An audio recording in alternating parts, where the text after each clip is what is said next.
any military in the world, any, and essentially when it's obviously integrated in the whole system of the government and the state power, how you write your doctrines and things like that, every single serious military in the world has this term which is called untouchable storage. That means that you cannot below those levels of whatever you have, because once you go below those levels, you are in the well, it's essentially a threat to the national security, and a big one.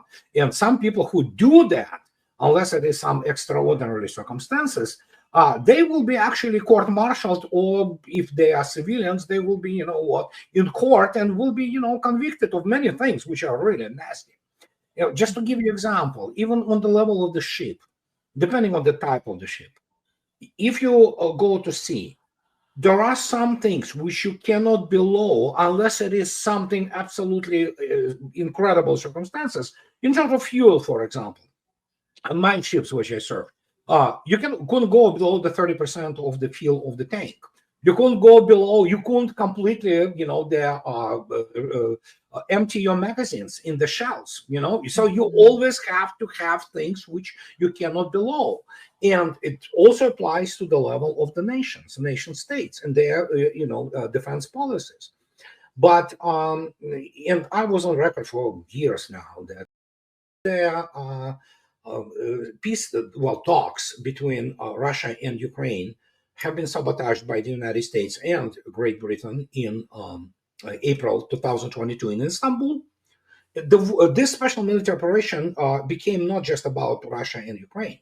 It became about the militarization of whole NATO, combined West. And already during Biden administration, it was very clear they were running on empty.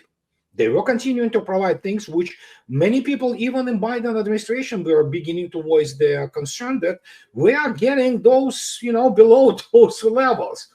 Right now, on some positions, I think United States armed forces are just a hollow force, especially U.S. Army, which have been pretty much hollowed out, from air defense system, as ineffective as they are. But yeah, they moved pretty much everything they could once the first round of supply of Ukraine by the former Warsaw Pact countries was done, gathering all that, old Soviet equipment. Then when the United States started and Europe, well, guess what? Today, the so-called armed forces of Ukraine, it is NATO army.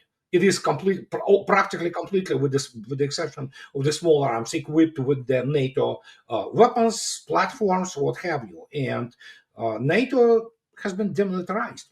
That is why Macron called Putin. Yeah, I was going to ask you about that too, because I thought it was interesting that all of a sudden they had this phone call for the first time in nearly 3 years, and we're all kind of watching it going, oh, okay, interesting here. And I'm glad that you bring that up, because it's also notable when you look, and I know we've been saying this for years now, the US is in this place where they already were not prepared for war, and yet they pick a proxy war against Russia. They're heavily involved in a variety of regional wars in the Middle East through Israel, including war with Iran, even though there's a ceasefire right now.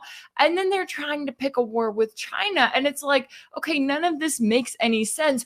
All of this is going to be more harmful for the US in the long run than it is for any of these countries is trying to target. They should have learned that from Russia. So how do you view the position that someone like Pete Hegseth is in right now, where he's just kind of going with what the US establishment wants, even though it's going to end up being incredibly detrimental to our country and to our armed forces? Well, Pete Hegseth is primarily technical guy. He is kind of avatar in many respects.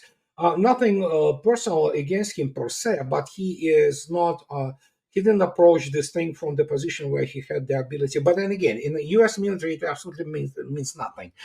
So he approached it from the position of the high-level staff officer, which otherwise would require. But yeah, he gets some tactical, maybe some operational issues, but other than that, so in this respect, all this is written by the U.S. establishment, and it was written since 1971. Many people forget.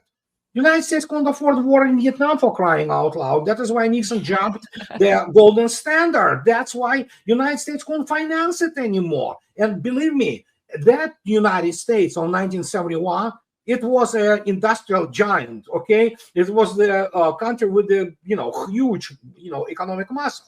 Now, United States compared to that United States of 1971, when you adjust it, it's basically, bubble, hot air balloon, essentially. It's pretty much hollow. And but those people who wrote them, those so-called strategists, and United States doesn't have strategy as a craft, they were proceeding from all those delusional ideas that the United States could fight first two middle, intensity conflicts simultaneously, then 1.5, then 1. United States cannot fight the real war, period. I mean, it's just simple as that. And I'm talking about the period against people who actually managed to shoot back. So, and of course, this delusion with the Gulf War, and which is like, oh, good Lord, I mean, it's just so, and it's nauseating, really. I mean, and so it's like the, MMA fighter suddenly gets into the sandbox and beats the crap out of the 5-year-old kid. I was like, oh yeah, look at me, I'm so good. So it's just like ridiculous. And so, but now this reality, and yeah, it's United States got demilitarized, and U.S. military-industrial complex, which was always about making money, not making good weapons. U.S. weapons generally are not that good. Some of them are good, but primarily, especially ground forces, it's not even serious. It is the TOE, Table of Organization and Equipment, which is stuck in 1990. And for some reason, they think that they could fight the war of 2025. As Iran demonstrated, well, good luck.